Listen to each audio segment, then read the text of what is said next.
बिस्मिल्लाहिर्रहमानिर्रहीम अस्सलामु अलैकुम। Joint and by product costing में कम्प्रिहेंसिव एग्जांपल नंबर 5 तक प्रीवियस लेक्चर में डिस्कशन हो चुकी थी। आज इंशाल्लाह हम लोग एग्जांपल नंबर 6, 7 एंड 8 को डिस्कस करेंगे। एग्जांपल नंबर 6 देखिएगा, काफी सारी नई चीजें आप लोगों को सीखने को मिल जाती हैं। जैसे एग्जांपल नंबर 6 को देखें। SL produces 3 joint products P, Q and R. Raw material is added at the beginning of process 1. On completion of process 1, these 3 products are split into ratio 50, 30 and 20. मतलब ये 5, 3 and 2 भी लिख के दे सकता था, तब भी बिल्कुल सेम रेशो रहेगी। फिर देखें, joint cost incurred in process 1 are apportioned on the basis of net realizable value of the 3 products at split of point. Product P and Q are sold in the same state. मतलब जैसे ही process 1 से वो निकलती हैं वो finished form में होती हैं और हम उनको सेल कर देते हैं। Whereas product R is further processed in process 2. मतलब प्रोसेस 2 में ना ज्वाइंट एंड बाय प्रोडक्ट्स का कोई कॉन्सेप्ट ऐसा नहीं आता अभी तक के लिए। वो ऐसे समझ लो जैसे प्रोसेस अकाउंटिंग उसकी होनी है। फिर प्रोसेस 1 से उसकी जितनी भी कॉस्ट हम उसको एलोकेट करेंगे वो प्रोसेस 2 के लिए उसका मटेरियल बन जाएगा। फिर देखें, कहते हैं before being sold in the market A byproduct TS is also produced in। अब यहां से बाय प्रोडक्ट का कॉन्सेप्ट आ गया, लेकिन ये बाय प्रोडक्ट प्रोसेस 1 में नहीं है, प्रोसेस 2 के अंदर है। फिर देखें, मतलब प्रोसेस 1 की मटेरियल की कॉस्ट में by product as such less नहीं हो। फिर आया following information relating to process is available for the month of Feb 2020।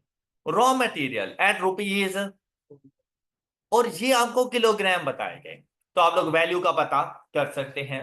फिर आपके पास आई direct labour at rupees this. अब ये नंबर ऑफ ऑर्स बताए गए, वैल्यू आप लोग कैलकुलेट कर सकते हैं। प्रोडक्शन ओवरहेड, और ये आपके पास इन रुपीज है। फिर additional information, loss of 7% is considered as in process. अच्छा, 2 की अभी तक बात नहीं की कि 2 में कितना लॉस है। फिर दूसरी बात ये कि आप लोगों ने ये जो रेशियो अप्लाई करनी है ना, ये रेशियो मटेरियल के इनपुट के ऊपर अप्लाई नहीं करनी। इसमें आपने इनपुट का 93% लेना है आफ्टर नॉर्मल लॉस ऑफ 7%। जो 93% आपके पास इनपुट आए उसको 50, 30, 20 में आप लोगों ने डिवाइड कर देना है। फिर देखें, details of opening and closing stock, estimated cost to sell and selling price are given as under PQ। और अच्छा, ये आपके पास डेसिमल पॉइंट नहीं है, ये बेसिकली कॉमा है। ये 1045 है, 1.045 नहीं है। अच्छा, ये सेलिंग प्राइस बता दी तीनों के लिए। फिर कॉस्ट टू सेल, मतलब एनआरवी की कैलकुलेशंस के लिए ये आपकी फर्दर कॉस्ट है, और वो आपके पास ये आ गई, मतलब जैसे कमीशन वगैरह पे किया जाता है उसको सेल करने के लिए। फिर opening stock, P and Q का कुछ भी नहीं था, लेकिन आर का ओपनिंग स्टॉक भी मौजूद था और क्लोजिंग स्टॉक तीनों के मौजूद हैं। पता, अब हमने देखनी है कि हमने प्रोडक्शन कितनी की, हम लोगों ने नंबर ऑफ यूनिट प्रोड्यूस किया, और ये हम लोग इजीली कैलकुलेट कर सकते हैं कि हम लोगों ने प्रोड्यूस कितने किए। उनमें से ये क्लोजिंग स्टॉक है, तो नंबर ऑफ यूनिट सोल्ड का पता चल सकता है हमें। ऑलराइट। अच्छा, अब देखें वैल्यूज ऑफ, चलिए पहले नंबर ऑफ यूनिट फाइंड कर लेते हैं। जैसे पी क्यू आर के लिए हम लोग अगर रेशो की बात करें तो रेशो क्या थी, 50, 30, 20। इसके साथ आप लोगों ने नॉर्मल लॉस भी लेना है, और नॉर्मल लॉस कितना है, 7%। और ये 7% कौन सी वैल्यूज का, मटेरियल इनपुट। आपने कितना मटेरियल इनपुट किया? 744,000 का 7%, लॉस कितना होगा आपके पास? जी 52080, ये आप लोगों के पास आ जाएगा नॉर्मल लॉस।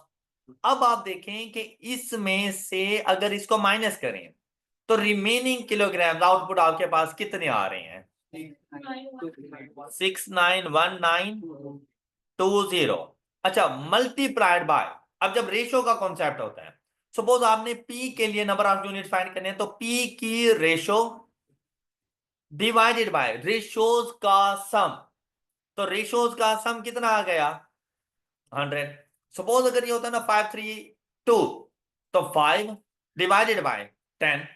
अगर सपोज यहां पे होता 753, तो 7 डिवाइडेड बाय 7 + 5 + 3 15, तो आपको रेशियोज के मुताबिक नंबर मिल जाते हैं। अब देखिए आपके पास पी के नंबर ऑफ यूनिट कितने बनेंगे अकॉर्डिंग टू 50%? 345960, ये आप लोगों के पास टोटल नंबर ऑफ यूनिट्स बन जाएंगे। बात क्लियर? अच्छा, क्यू के लिए देखें 30%, तो यहां पर 50 की जगह पर आ जाएगा 30, तो वैल्यू क्या बनेगी? 207576। फिर आर के लिए 20%, यहां पर अब 20 आ गया, 138384, ये है production during the period. Alright, जो एक्सपेक्टेड थी हमारे पास। डन हो गई बात, कोई इशू? अच्छा, फिर देखें, कहते हैं values of opening and closing stock of product और comprised of cost of both processes. Value of opening stock of product और इज ₹5850। इसकी वैल्यू बता दिया आपको। ओपनिंग स्टॉक है ना, प्रोडक्ट आर के ओपनिंग स्टॉक की वैल्यू उसने खुद बता दी, क्योंकि ये तो पिछले प्रोसेस से आया होगा, और प्रोडक्ट आर को हम लोग यहाँ पे सेल नहीं कर सकते प्रोसेस 1 के फौरन बाद। तो ये जो ओपनिंग एंड क्लोजिंग है ना, ये बेसिकली फिनिश्ड प्रोडक्ट्स की है। तो फिनिश्ड प्रोडक्ट में तो प्रोसेस 1 एंड प्रोसेस 2 दोनों कंप्लीट होंगे तो आएगा ना। तो उसने कहा है कि इनमें दोनों प्रोसेसेस की कॉस्ट शामिल होगी। अब प्रोसेस वो जो क्लोजिंग है उसकी वैल्यू तो हम लोग फाइंड कर सकते हैं, लेकिन ओपनिंग की वैल्यू उसने हमें खुद बता दिया कि ओपनिंग की वैल्यू 5850,000 आपने लेनी है। बात क्लियर? नेक्स्ट देखें, in process 2 7450 kilogram of TS. अब ये टीएस क्या है? बाय प्रोडक्ट है आपके पास, produced and sold at rupees की per kilogram. Proceeds from sale of TS और एडजस्टेड अगेंस्ट कॉस्ट ऑफ, ना भी बताते तो हम ऐसा ही करते।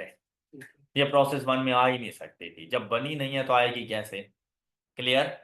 फिर हमारे पास आया सेलिंग एंड एडमिन कॉस्ट और charge to PQR at 12% of sales.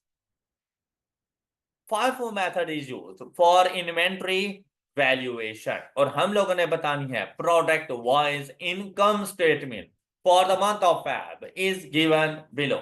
अच्छा, आप देखें तीनों प्रोडक्ट्स ना डिफरेंट डिफरेंट आएंगे, हमने बनानी है इनकम स्टेटमेंट।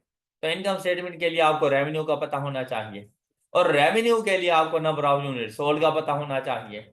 अब आपने क्या करने होता है, नंबर ऑफ यूनिट सोल्ड का पता कैसे चलता है? ओपनिंग स्टॉक प्लस प्रोडक्शन, मतलब जब purchase is less closing stock is equal to number of units sold. तो यहां पर देखें ये टोटल आपके पास नंबर ऑफ यूनिट है 345960, इसमें से क्लोजिंग को माइनस कर दो, तो आपने कितने नंबर ऑफ यूनिट सेल किए? आपने प्रोडक्ट पी के कितने नंबर ऑफ यूनिट सेल किए? 325760। अच्छा, क्यू के लिए ओपनिंग कुछ भी नहीं, प्रोडक्शन लेस कर दो क्लोजिंग स्टॉक, तो कितने नंबर ऑफ यूनिट आपने सेल किया पर किलोग्राम? 192,436। अच्छा, आर के लिए आप ऐसा नहीं कर सकते, आर के लिए ये काम नहीं कर सकते, कि opening plus production less closing नहीं, ये इसने जाना है प्रोसेस 2 में, और प्रोसेस 2 की ये इनपुट के तौर पे रिकॉर्ड होगा। अब प्रोसेस 2 में इसकी मदद से सिर्फ और सिर्फ आर नहीं बन रहा, इससे बाय प्रोडक्ट भी बन रही है। और वो बाय प्रोडक्ट कितनी बन रही है? 7450 किलोग्राम की बाय प्रोडक्ट। और जो रिमेनिंग हमारे पास आएगी ना, वो हमारे पास प्रोडक्शन हो। ऑलराइट, लेकिन ये जो लॉस बताया गया था 7%, वो तो नॉर्मल प्रोसेस 1 का बताया गया था।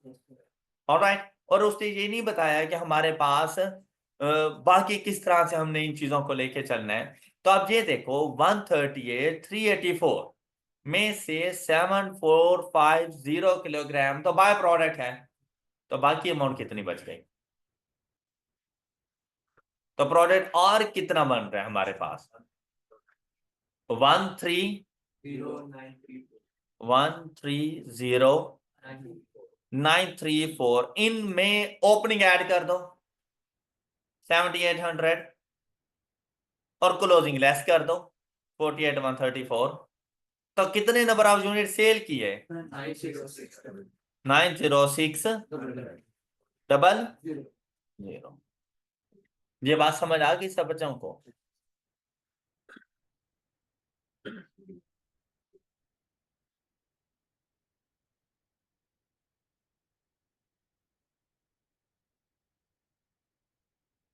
नंबर ऑफ यूनिट्स नहीं फाइंड किया हुआ इसका?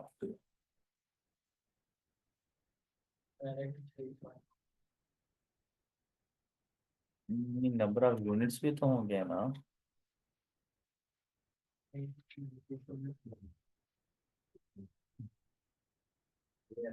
हाँ, 90600। ओके हो गई ये बात? मतलब यहाँ पर आप लोगों ने नॉर्मल लॉस का वो जो है 7% वो नहीं चार्ज करना था, क्योंकि क्वेश्चन या तो यहाँ पे कंसीडर नॉर्मल, उसके बाद फुल स्टॉप लगा देता ना, तो हम प्रोसेस 1 एंड 2 दोनों के लिए कंसीडर कर लेते हैं। लेकिन जब उसने मेंशन कर दिया इन प्रोसेस 1, तो 2 में नॉर्मल लॉस नहीं लेकर जा। अच्छा, अब क्या करना है? जब इनकम स्टेटमेंट बनानी है, सबसे पहला काम क्या है?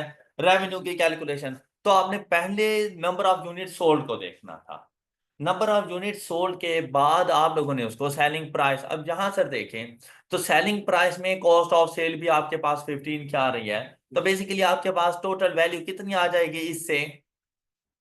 101030 मल्टीप्लाइड बाय 325760। तो प्रोडक्ट पी का रेवेन्यू कितना आएगा जी? कितना?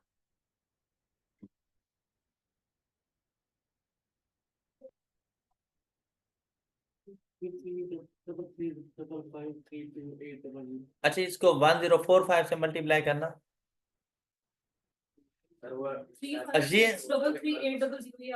ये किस मल्टीप्लाई करने से आ रहे हैं? तो आप लोग गलत क्यों बता रहे हैं? हाँ, तो मैं आपसे कह रहा हूँ ना कि ये 325 प्रोड्यूस्ड के साथ रेवेन्यू कैलकुलेट कर रहे हैं, क्वांटिटी सोल्ड आएगी।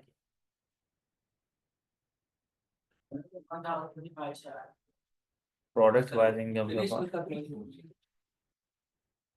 क्या? उसमें से 1045 फिर ये वाला आंसर आ रहा है 340419। तो उसने इसकी कॉस्ट को फिर कहाँ पे रख दिया है? कॉस्ट टू सेल पर किलोग्राम। अच्छा, वो उसने अपनी प्रोडक्शन कॉस्ट का पार्ट बना दिया होगा।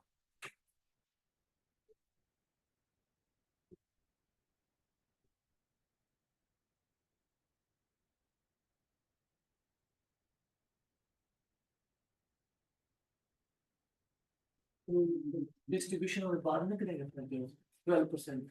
अच्छा, अब ये नंबर ऑफ यूनिट्स तो समझ आ गए ना। अब अगर हम लोगों ने सेलिंग प्राइस लिखनी है, तो बेसिकली हमारी सेल प्राइस तो ये है। और नंबर ऑफ यूनिट सोल्ड जा रहे हैं ये वाले।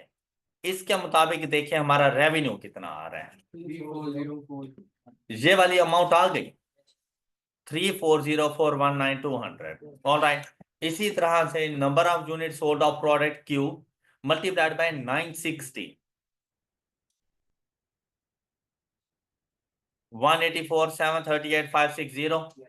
इसी तरह से आर के लिए आपने मल्टीप्लाई करना है 90600 मल्टीप्लाइड बाय 1021 और वैल्यू आ जाएगी हमारे पास 92502600। उसके बाद हम लोग लिखा करते हैं cost of sale. Cost of sale कैसे फाइंड होती है? ओपनिंग स्टॉक प्लस प्रोडक्शन वगैरह लेस क्लोजिंग स्टॉक। अब ओपनिंग स्टॉक ना तो पी का था ना क्यू का था, आर का ओपनिंग स्टॉक था, लेकिन आर के ओपनिंग स्टॉक की वैल्यू तो उसने हमें डायरेक्ट बता दी थी 5850,000। हम लोगों ने एज इट इज आके लिख देनी है। अब बात ये आती है कि हमारे पास प्रोडक्शन कॉस्ट कितनी हुई। प्रोडक्शन कॉस्ट की कैलकुलेशंस करनी थी हम लोगों ने। वहां से हमें पता चलता है कि हमारी टोटल प्रोडक्शन कॉस्ट कितनी है। उसके लिए भाई प्रोसेस अकाउंट की जरूरत हो तो बनाओ, अदरवाइज वर्किंग में से ही हमें पता चल जाता है। अब हमने क्या करना है? सबसे पहले देखें आपके पास टोटल कॉस्ट कितनी हो रही है। एक तो नॉर्मल लॉस हुआ, नॉर्मल लॉस है 7%, लेकिन नॉर्मल लॉस की सेल प्रोसीड्स नहीं है, कोई वैल्यू नहीं है। तो इस वजह से आप लोगों ने जाकर देखे मटेरियल इन टोटल आपका कितना आ रहा है 744,000 मल्टीप्लाइड बाय 411 305784,000। फिर लेबर देखें, अभी प्रोसेस 1 के ऊपर फोकस करेंगे हम लोग। लेबर देखें 611,568 मल्टीप्लाइड बाय 200 122313600 साथ में प्रोडक्शन ओवरहेड। ऑलराइट, तो टोटल आपके पास कॉस्ट कितनी हो गई? 519 क्या गलत बता रहे हैं? 519553600। ये आप लोगों की टोटल कॉस्ट आ गई। ये बात क्लियर हो गई? अच्छा, ये जो टोटल कॉस्ट है, अब आपके प्रोसेस अकाउंट की अगर क्रेडिट साइड को देखें तो एक तो आपको नजर आ रहा होगा आपका नॉर्मल लॉस, जिसको आपने किसी किस्म की कोई वैल्यू असाइन नहीं कर। ऑलराइट, अगर कर देते तो कौन सी होती? स्क्रैप वैल्यू, सेल प्रोसीड्स होती हैं इसकी। और अगर कर देते तो फिर इस कॉस्ट की एलोकेशन भी ना कर। ओके, अब आप इसकी एलोकेशन करेंगे। ये वो अमाउंट है जिसको आप लोगों ने एलोकेट करना है। ये देखें 519553600। ये बात आपको समझ आ गई? ये वो कॉस्ट है जिसको एलोकेट करना है, ये ज्वाइंट कॉस्ट है। किस में एलोकेट करना है? पी क्यू आर में। ऑलराइट, ज्वाइंट प्रोडक्ट्स में उनके नंबर ऑफ यूनिट्स ये अभी आपने कैलकुलेट किया है। ये वाले ये नंबर ऑफ यूनिट आपने सोल्ड नहीं लेकर आने, आपने देखना है प्रोड्यूस्ड इन प्रोसेस 1, और वो नंबर ऑफ यूनिट्स आपने यहां पर मेंशन कर दी है। ये बात क्लियर? अच्छा, कौन सी बेसिस पर? तो अब एनआरवी के लिए वो कॉस्ट टू सेल दी गई थी, रेवेन्यू की कैलकुलेशन के लिए नहीं थी, एनआरवी के लिए थी। तो इसकी एनआरवी हमारे पास क्या बन रही होगी? प्रोडक्ट पी की एनआरवी 1030 लेस 15। प्रोडक्ट क्यू के लिए क्या बनेगी? 960 माइनस 10। और प्रोडक्ट आर के लिए ये इनकी एनआरवी आ गई।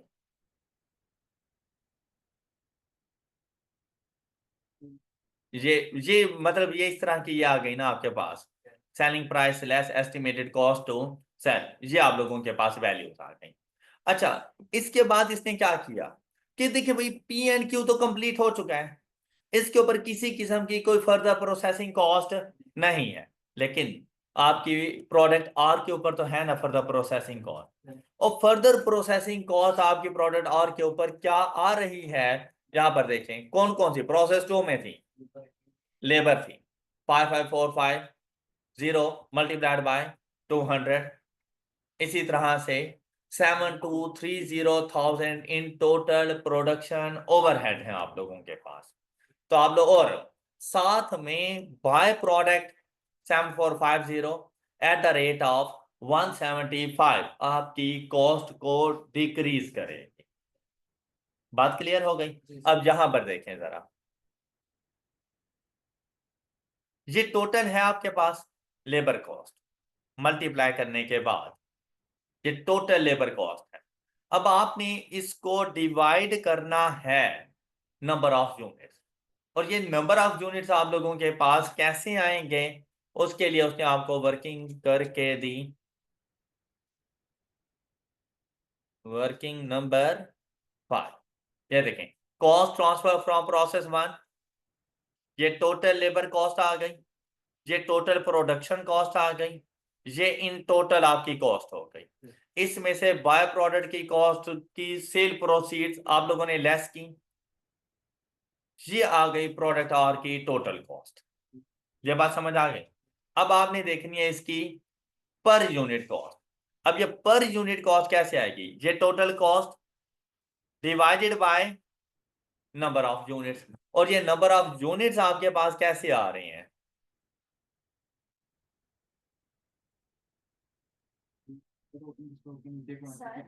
जी इन्होंने प्रोडक्शन 1 की कॉस्ट में ऐड किया,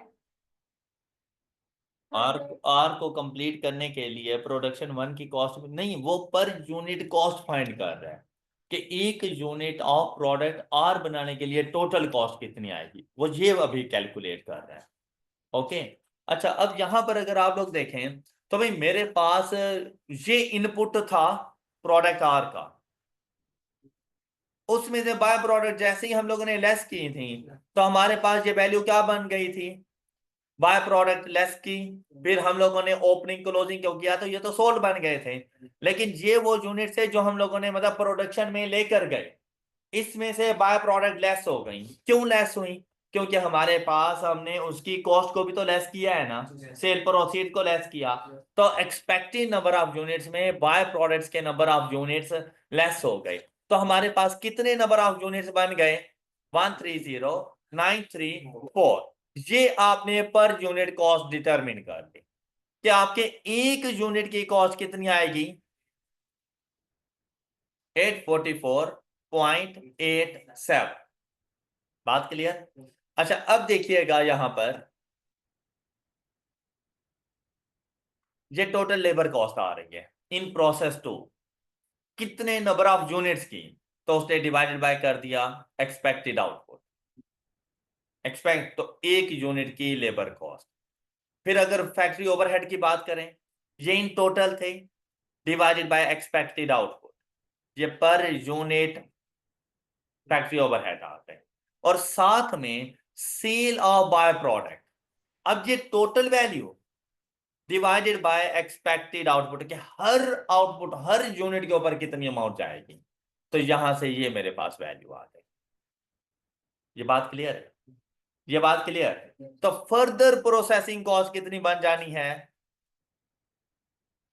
इससे पहले मेरे पास कितना रिटर्न आ रहा था, इसमें ये फर्दर प्रोसेसिंग कॉस्ट है, तो मेरे पास इसकी एनआरवी क्या बन जाएगी, 87904.04। ओके ओके बात। अच्छा अब इसके मुताबिक आप लोगों ने एनआरवी की कैलकुलेशन की, मतलब वो जो आप लोगों के number of units in total आ रहे थे प्रोडक्शन के, उसको मल्टीप्लाइड बाय 1030,950 एंड 879.04 करें, तो ये आपके पास एनआरवी की वैल्यूज आ जाएंगी। यहां तक पहुंच गए, NRV of the products. Clear? इसको बेस बनाकर ये आप लोगों ने कॉस्ट की एलोकेशन कर दी हर प्रोडक्ट के लिए। लेकिन ये जो प्रोडक्ट आर की जो कॉस्ट निकली है लोड कॉस्ट एलोकेट करके, ये तो पहले हमने वहां पे लिख ली थी, तो वो वहां पे कैसे लिखी? नहीं, अगर उसका तो वैसे हमारी क्या इस वर्किंग से किसी किस्म का कोई ताल्लुक था? मैंने यहां से ना सिर्फ ये वाली वर्किंग की, ये ऊपर वाले जो नंबर ऑफ यूनिट्स है ना, ये 130934 एक्सपेक्टेड नंबर ऑफ आउटपुट, क्या मुझे पर यूनिट का पता चल सके। मुझे ना इस चीज का आइडिया, ये कॉस्ट वो एलोकेशन के बाद ही पता चली है, और फिर जाके मुझे पता चला कि इसकी टोटल कॉस्ट जो पड़ रही है ना प्रोडक्ट आर की, वो 844.87 पड़ रही है मुझे। इसका एलोकेशन वगैरह से किसी किस्म का कोई ताल्लुक नहीं था। हमने उस वैल्यू को यहां पर यूटिलाइज नहीं किया, हमने अपनी लेबर कॉस्ट उठाई इन टोटल, उसके साथ divided by expected number of output. तो ऊपर हम लोग रेवेन्यू वगैरह ले रहे थे पर यूनिट के हिसाब से, तो इनको भी पर यूनिट लेते गए। Done done. चले नेक्स्ट।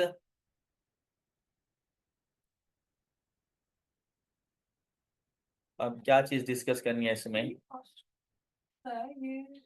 प्रोसेस 1 में से आया है ना, प्रोसेस 1 में से आया है, तो इसकी तो ये यहां से लिया है हम लोगों ने, जहां से इसकी कॉस्ट ली है हम लोगों ने। क्या ये 7800 ये फाइनल प्रोडक्ट का है, मतलब प्रोसेस 1 का है, सॉरी प्रोसेस 2 का ही ओपनिंग है ये। उन्होंने ये बात पहले ही बता दी क्वेश्चन में कि ये जो 7800 है ये प्रोसेस 2 के बाद प्रोडक्ट आर के जो अनसोल्ड यूनिट्स हैं ये वो वाले हैं। तो नहीं ना आया, डबल एंट्री रिकॉर्ड हो गई। कहाँ से डबल एंट्री रिकॉर्ड की है? प्रोसेस 1 में हम उसको नहीं लेकर गए। फाइनल, ये 1 का फाइनल भी रिकॉर्ड होगा और ये 2 का ओपनिंग भी रिकॉर्ड होगा, नहीं, इसका 1 से कोई ताल्लुक नहीं है। तो ये आया ही नहीं से। 7800 वहां से नहीं आया, ये क्वेश्चन में गिवन था। अच्छा, ये बात क्लियर हो गई। अच्छा, यहां से ना उसने वैसे ही कॉस्ट पर यूनिट आपको फाइंड करके दे दी कि एक यूनिट की कॉस्ट हमारे पास कितनी आ रही है, तो उसने बी को डिवाइड कर दिया जितने नंबर ऑफ यूनिट्स हम लोगों ने प्रोड्यूस किए। तो यहां से हमारे पास आ गई कॉस्ट पर यूनिट। क्यों कैलकुलेट की कॉस्ट पर यूनिट? ताकि प्रॉफिट कैलकुलेट क्लोजिंग इन्वेंटरी की वैल्यू को कैलकुलेट किया जा सके, और उसके लिए हमारे पास मेथड FIFO मेथड था। तो जब FIFO मेथड था तो क्लोजिंग इन्वेंटरी रीसेंट प्रोडक्शन में से होगी, तो रीसेंट प्रोडक्शन की कॉस्ट हमने एलोकेट की in total divided by number of units. एक यूनिट की कॉस्ट आ गई, मल्टीप्लाई कर दूंगा क्लोजिंग इन्वेंटरी की वैल्यू के साथ। बात क्लियर? अब जब कॉस्ट ऑफ सेल फाइंड करने के लिए हम लोग जाएंगे ना, प्रोडक्ट पी एंड क्यू के ऊपर अब भी जरा फोकस करें। प्रोडक्ट पी एंड क्यू के रेवेन्यू का पता चल गया, ओपनिंग स्टॉक था नहीं किसी किस्म का, जहां पर प्रोडक्शन कॉस्ट इन टोटल जाके लिखेंगे ये वाली 274203 इस तरह की। अच्छा, यहां पर ना ये मिस्टेक कर रहा है, ये जब एलोकेशन डिफरेंट अमाउंट की करता है और ऊपर जाके आके लिख के ना उसको डिफरेंट कर रहा है, तो आपने इसको जरा ठीक कर लेना है कि यहां से जितनी अमाउंट हमने एलोकेट की है ना 274 एंड 151, आप लोगों ने वही अमाउंट ही यहाँ पे लिख देनी है। अच्छा, फिर इसके मुताबिक क्लोजिंग स्टॉक की वैल्यू, क्लोजिंग स्टॉक कैसे आएगा आपके पास? आपने प्रोडक्ट पी के पर यूनिट कॉस्ट को देखा, इधर अपने कैलकुलेटर पे लिखे 279.59 मल्टीप्लाइड बाय क्लोजिंग स्टॉक की वैल्यू 20,200। 56477 ये आपके 160103118 सर आपने 279.5 792, मैंने 279 बोला था। 792.59 मल्टीप्लाइड बाय 20,200, तो ये क्लोजिंग स्टॉक की वैल्यू आ गई। इसी तरह से प्रोडक्ट क्यू के लिए किया गया। प्रोडक्ट क्यू की पर यूनिट कॉस्ट कितनी है? 731.03 multiplied by closing stock of 15140 11067,794।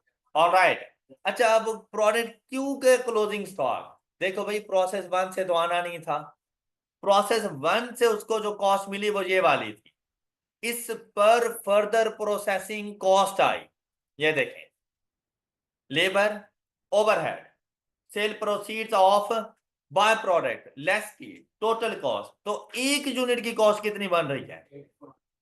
अब ये जरा कैलकुलेटर पे लिखो, 844.87 multiplied by closing stock of product R which is 48,134।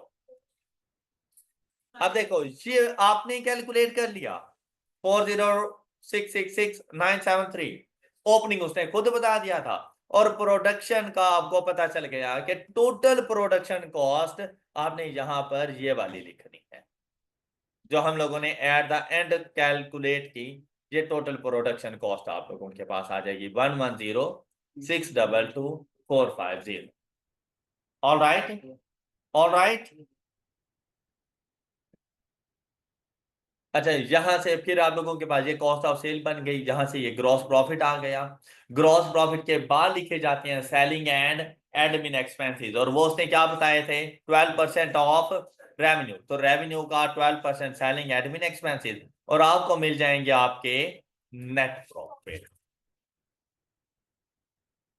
Okay, अब कोई प्रॉब्लम किसी को, कोई कॉन्सेप्ट समझना हो इसमें? एग्जाम्पल नंबर 6 क्लियर है सब बच्चों को? एग्जाम्पल नंबर 7 करें डिस्कस, इजी है ना? Example number 7। अच्छा, एग्जाम्पल नंबर 8 में किसी को इशू आया? 7 एंड 8 इजीली वैसे हो गई होंगी। CL manufacture 2 joint products Poland and stigma in the ratio 65:35। ये बस बेसिकली अब ये टोटल अगर 100 बन रहा हो तो समझ लें कि 65% एंड 35%, लेकिन अगर टोटल 100 नहीं बन रहा तो फिर वो परसेंटेज नहीं है। ओके, फिर the company has 2 production department A and B Poland can either be sold at split of point or can further be processed at department B। मतलब दोनों ऑप्शंस आपके पास मौजूद हैं कि आप चाहें तो उसको प्रोसेस ए से जैसे ही स्प्लिट करते हैं बाकी ज्वाइंट प्रोडक्ट आप उसको सेल कर दो, चाहो तो उसके ऊपर डिपार्टमेंट बी में उसको भेज दो और फर्दर प्रोसेस अप्लाई करवा दो। And sold as a new product, और जैसे उसके ऊपर वो डिपार्टमेंट बी में जाता है तो फिर वो पोलैंड नहीं रहता, फिर वो न्यू प्रोडक्ट बन जाती है और वो कहलाती है seeds. Seeds stigma is sold without further processing. Following information relating to the 3 products is available from C as a record। मतलब अब वो चाहे तो पोलन सेल करे, चाहे तो वो सीड सेल करे, लेकिन स्टिग्मा तो हर हाल में ही करेगा। तो तीनों के लिए आपको बता दिया, सेल प्राइस बता दी, टोटल सेलिंग एक्सपेंसेस बता दिया। अब देखिए सेल प्राइस पर किलोग्राम है लेकिन सेलिंग एक्सपेंसेस इन टोटल है। फिर कहते हैं following further information relating to the 2 department is available. Material X and material Y, वो जा रहे हैं सी डिपार्टमेंट बी में। मतलब पोलैंड एंड स्टिग्मा को बनाने के लिए सिर्फ मटेरियल X लगता है। अगर आप लोग फर्दर प्रोसेसिंग नहीं कर रहे पोलैंड की तो आपको मटेरियल Y की जरूरत भी नहीं है फिर। क्लियर? लेकिन जब मटेरियल Y ऐड करते हो तो वो एक न्यू प्रोडक्ट बन जाती है जो कि सीड्स कहलाएगी। फिर लेबर के बारे में आपको बता दिया कितनी चाहिए, वेरिएबल ओवरहेड्स आपके पास, फिक्स्ड ओवरहेड्स आ गए। मटेरियल इनपुट आउटपुट रेशो, क्या मतलब कि अगर 100 का मटेरियल इनपुट करते हो तो आपको जो आउटपुट मिलेगी 88, मतलब नॉर्मल लॉस ऑफ 12%। ये नॉर्मल लॉस बताने का एक डिफरेंट मेथड था। Normal loss of 12% in department A, जबकि डिपार्टमेंट बी में कहता है 196, मीन्स दैट 4% का नॉर्मल लॉस हो जाएगा इन डिपार्टमेंट बी। क्लियर? फिर क्या कहते हैं, material is added at the beginning of the process, joint cost are allocated on the basis of net realisable value at split off point, calculation of joint cost and its apportionment of to 2 products are given below। अच्छा, ये काम अब बड़ा easy सा था क्या कि अगर आप लोग यहाँ पे गौर करें तो किसी किस्म की कोई बाय प्रोडक्ट तो बन नहीं रही, और अगर लॉस हो रहा है तो लॉस की भी किसी किस्म की सेल प्रोसीड्स, तो क्वेश्चन बहुत सिंपल सा था। अब आपने क्या करना था, आप ये देखें सिर्फ पहले डिपार्टमेंट ए को करें। डिपार्टमेंट ए में अगर आप लोग जाएं तो आपका इनपुट कितना है 75,000, उसका 88%। 12% तो नॉर्मल लॉस है, वो निकाल दो। बाकी कितना बचेगा? 66, इसका 88% 66,000 आ जाएगा। इस 66,000 को आपने डिवाइड करना है 65-35 रेशो में। 66,000 का 65%, वो स्टार्ट में ही आपको बता दिया गया था कि आपको आउटपुट इस रेशो में मिलेगी। ये आउटपुट है, इसकी रेशो, इसका 65% 42900 एंड इसका 35%, 66,000 का 35%, जी 23100।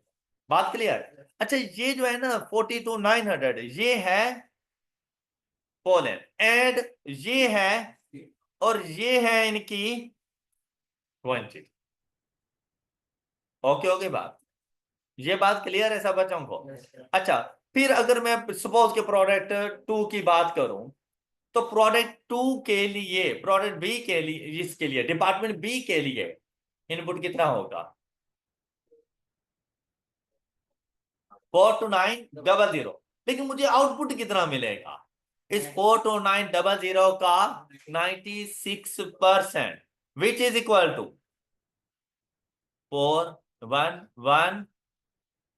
किसी किस्म की कोई बाय प्रोडक्ट नहीं बन रही, मतलब यही आपके पास सीड्स हो जाएंगे अगर आप इसको कन्वर्ट करते हैं तो। वो बात की बात है ना। हाँ, मटेरियल बाय भी तो आएगा ना।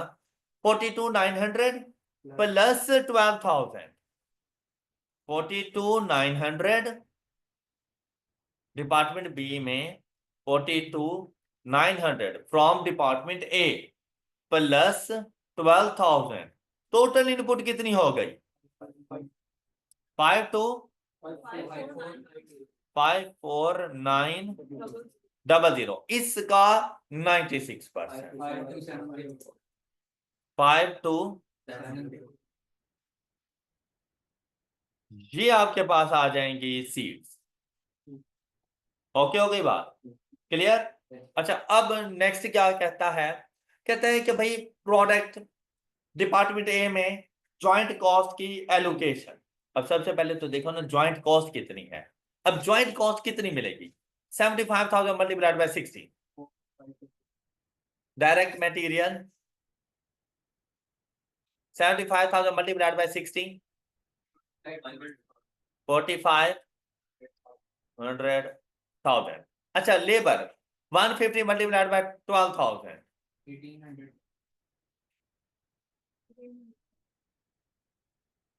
then variable overhead 125 per labor hour, मतलब 125 मल्टीप्लाइड बाय 12,000, 1500,000। फिर फिक्स्ड ओवरहेड 100 पर लेबर आवर, 100 मल्टीप्लाइड बाय 12,000,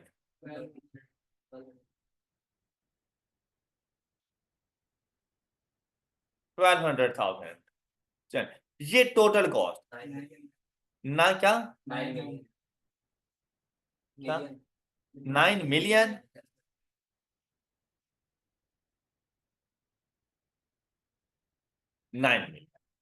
ये है आपकी ज्वाइंट कॉस्ट जो आपने एलोकेट करनी है पोलन एंड स्टिग्मा में। और ये आ गई आपके पास क्वांटिटी, और कौन सी बेसिस पर करनी है हमने इसको? एनआरबी की बेसिस पर करनी है। तो एनआरबी अगर यहां पर आप लोग देखो तो 90 पर यूनिट है, लेकिन 135 इन टोटल है। या तो इस 135, ये जो सेलिंग एक्सपेंस है, इसको पर यूनिट कन्वर्ट कर दो, सेलिंग एक्सपेंस को पर यूनिट, या 90 को टोटल रेवेन्यू कैलकुलेट करके एनआरबी देख लो। ओके, जैसे आपको मुनासिब लगे। अब देखो, अगर मैं इसकी बात करूं तो इसके लिए नंबर ऑफ यूनिट कितने थे? 42,900। तो 135,000 डिवाइडेड बाय 42,900, तो ये पर यूनिट कितना आ जाएगा? माइनस 3.1415 कर लूं। ओके ओके, इसी तरह से 306 डिवाइडेड बाय 23,100,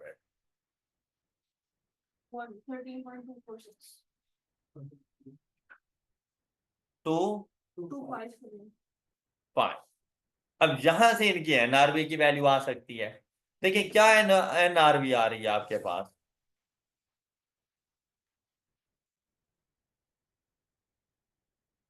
ये 42 12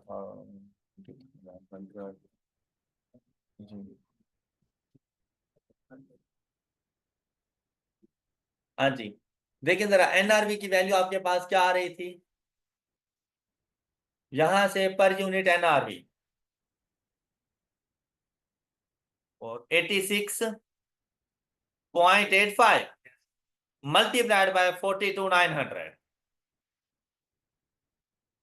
जी 90 क्या, बाद में expenses less नहीं होगा। अच्छा ये करो ना 42,900 कर दो, 3725. 3725 865, थोड़ा बहुत राउंडिंग ऑफ का डिफरेंस हो सकता है। ये पोलैंड की एनआरवी है, ये देखो क्या इसने यही कैलकुलेट की, ये देखो 37,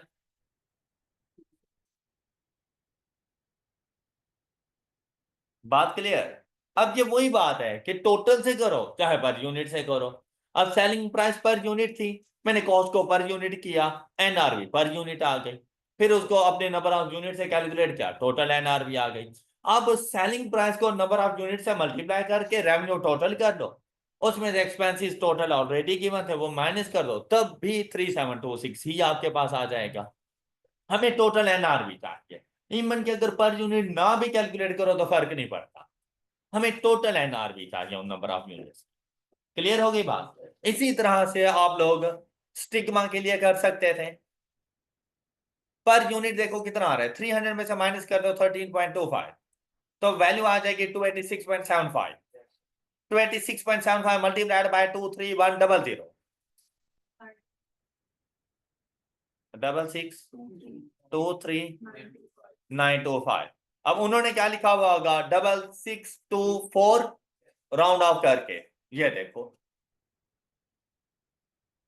क्लियर होगी बात। अच्छा ये परसेंटेज चाहे आप ना कैलकुलेट करो कोई फर्क नहीं पड़ता। अब हमने अपनी ज्वाइंट कॉस्ट, हमारी ज्वाइंट कॉस्ट कितनी थी 9 मिलियन को एलोकेट करना है, तो आप देखें 37 इसका पहले टोटल कर दें,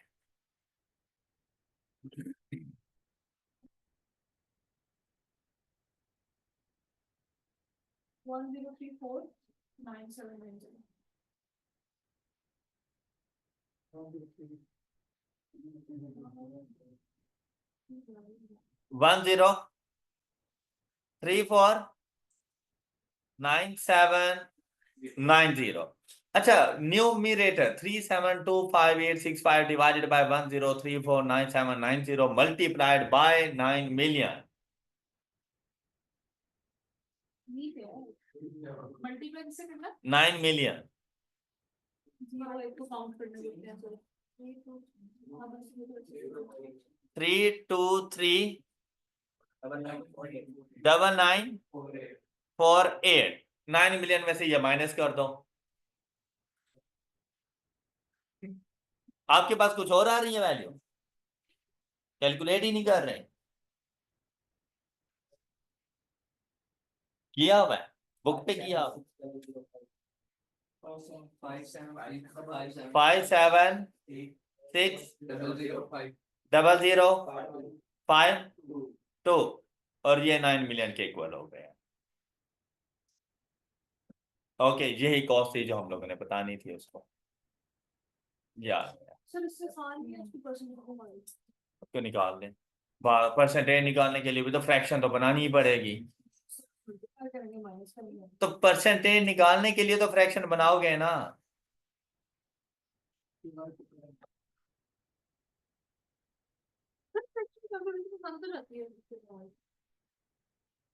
अच्छा ये आप लोगों ने ना कॉस्ट को एलोकेट कर दिया। अच्छा उसकी अगली बात सुनो, कहता है एडवाइस करो to CL whether it should produce seeds और sell pollen without further processing is based on. अब हमने बताना है कि भाई हमें पोलन की फर्दर प्रोसेसिंग करके सीड्स सेल करने चाहिए या pollen as it is sell कर दें। अब वो हमें बता रहे हैं कि अगर आप पोलन सेल करते हो तो आप लोगों को जो सेलिंग प्राइस मिलनी है वो मिलेगी 90, लेकिन अगर सीड सेल करते हो तो सेलिंग प्राइस मिलेगी आपको 125, लेकिन कुछ ना कुछ एक्सपेंसेस वगैरह भी मौजूद हैं। अब इसकी कैलकुलेशन आप लोगों ने कैसे करनी है कि सबसे पहले देखो, पोलैंड को अगर हम लोग डिपार्टमेंट बी में ट्रांसफर करते हैं तो फर्दर प्रोसेसिंग कॉस्ट, ये कॉस्ट आपके पास आएगी फ्रॉम डिपार्टमेंट ए। ऐसे ही था ना, Yes, sir. ये हम लोगों ने इधर कैलकुलेट की। डिपार्टमेंट ए से इसको कितनी कॉस्ट मिल रही है 324। अच्छा ये तो वैसे नंबर ऑफ यूनिट्स है ना, प्लस 12,000 टोटल ये हो गए, उसका 96% ये सीड्स बनेगा। ओके, जब हम लोग ये सीड्स बनाएंगे तो उससे हमें ये वाला रेवेन्यू मिलेगा। क्लियर? इसकी कॉस्ट कितनी आएगी, एक तो joint cost plus labour cost, cost incurred in department B, labour cost and जो आपके पास प्रोडक्शन ओवरहेड थे, वो टोटल मिलाकर उसने बता दिया कि ये total cost of department B है। उसके बाद सेलिंग एक्सपेंसेस, तो आप लोगों को सीड्स बेचने पर प्रॉफिट कितना हो जाएगा, जबकि जब आप लोग पोलन सेल करोगे तो आपको प्रॉफिट कितना होगा, और जब वो नेट रियलाइजेबल वैल्यू बताई ज्वाइंट कॉस्ट, पोलन सेल करने पर प्रॉफिट कितना हो रहा है, तो आप लोगों को फर्दर प्रोसेसिंग की तरफ चले जाना चाहिए, पोलन नहीं सेल करने चाहिए। आपको हमेशा डिपार्टमेंट बी में जाएं, आप लोग जाकर पोलन से सीड्स बनाएं और सीड्स को हमेशा सेल करें। अगर आप सीड सेल करोगे तो आपको प्रॉफिट अच्छा खासा हो जाता है। Got it? किसी को इशू? एग्जाम्पल 8 हो गई है, डिस्कस करने की जरूरत तो नहीं है ना? चलो गुड। और इसी के साथ हमारा joint and by product costing complete हो गया। नेक्स्ट लेक्चर में इंशाल्लाह डिस्कस करेंगे marginal costing and absorption costing. अपना बहुत सा ख्याल रखिए। अल्लाह हाफिज।